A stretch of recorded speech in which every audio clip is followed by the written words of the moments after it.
কেন্দ্রীয় বঞ্চনার মাঝে রাজ্য সরকার বাংলার প্রাপকদের অর্থ প্রদান করতে চায়। 1 লক্ষের উপর প্রাপককে টাকা দেওয়ার সিদ্ধান্ত নিয়েছে প্রশাসন। বিশেষত বন্যা ও বর্ষাকালীন দুর্যোগের পর গৃহহীন ও দুস্থদের বাড়ি নির্মাণে আলাদা গতি এসেছে।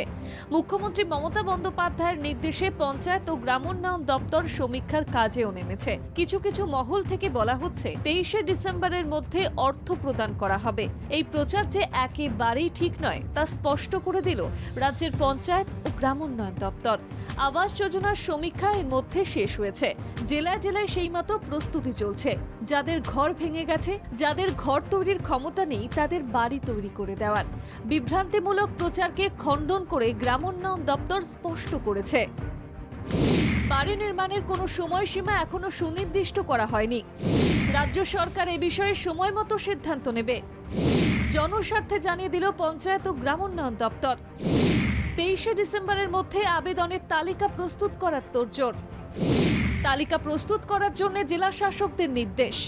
সবার মাথার ছাদ তৈরি করার মিশন নিয়ে এই নির্দেশ জারি করা হয়েছে বলে জানিয়েছেন পি উল্কানাথন।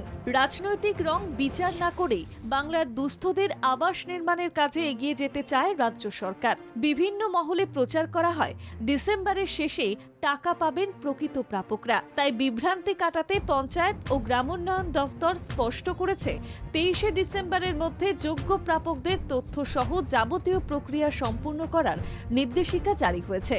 এখনো আবাসের টাকা দেওয়ার কোনো সিদ্ধান্ত চূড়ান্ত করা হয়নি। এ বিষয়ে কিছু সংবাদ মাধ্যম বিভ্রান্তিকর তথ্য পরিবেশন করছে বলে স্পষ্ট জানিয়েছেন পঞ্চায়েত ও গ্রামোন্নয়ন দপ্তরের সচিব ডক্টর পি উল্কানাথন।